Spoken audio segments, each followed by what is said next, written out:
Ako si vybrať tetovanie? Verím, že týchto 10 tipov, ktoré vám teraz dám z mojej praxe tatéra, vám pomôže, aby ste si vybrali to svoje tetovanie, ktoré nebudete ľutovať a s ktorým budete spokojní. Prvý, zamyslite sa nad významom. Čo by malo pre vás tetovanie znamenať? Malo by odrážať nejaký váš osobný príbeh, nejakú dôležitú osobu vo vašom živote, či nejaký dôležitý okamih? Význam je kľúčom k tomu, aby vás tetovanie nikdy neomrzelo. Druhý typ, zvážte štýl, ktorý vás oslovuje. Ak vás oslovujú prírodné motívy, zvieracie motívy, tak môj štýl je presne pre vás. To bolo trochu marketingu. Každopádne zvažujte aj iné možnosti. Zvážte napríklad old school, neotraditional, realistiku, minimalizmus. Skúmajte, zvážte a až následne si vyberte štýl, ktorý vám bude sedieť a s ktorým budete spokojní. Tretí typ, zohľadnite svoje osobné záujmy.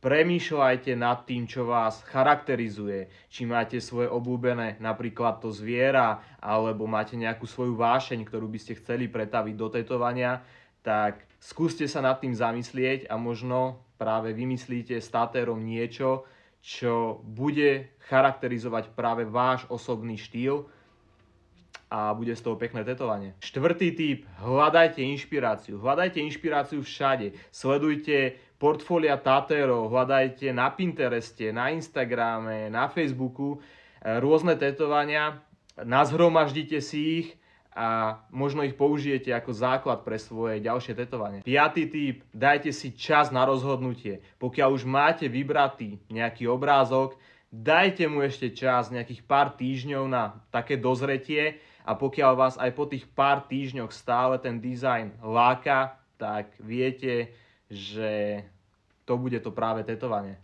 Šiestý typ, zohľadnite miesto na tele, kde by ste tetovanie chceli, pretože každé miesto na tele má svoje špecifika. Určite sa poradte s tatérom a on vám poradí, kde by sa to vami vybrané tetovanie hodilo najlepšie. Siedmy typ, porozprávajte sa s tatérom. Porozprávajte sa o svojich nápadoch, o dizajnoch. Tatér vám poradí, kde by ten dizajn najlepšie vyzeral, možno vás nejako upráce, usmerní.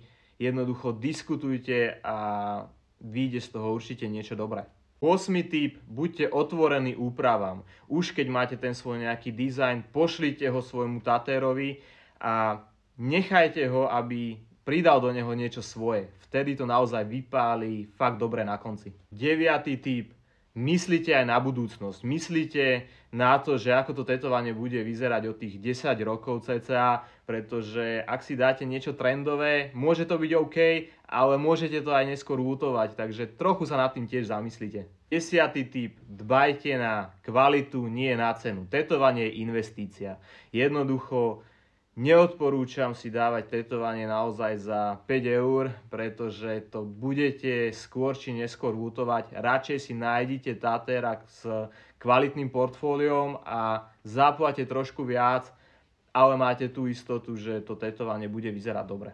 No a to bolo mojich 10 tipov, ako si vybrať tetovanie. Pokiaľ vás bavia prírodné motívy, zvieracie motívy, neváhajte sa mi ozvať, pozrite si moje portfólio, možno vás zaujme a napíšte mi, pozrieme sa na to.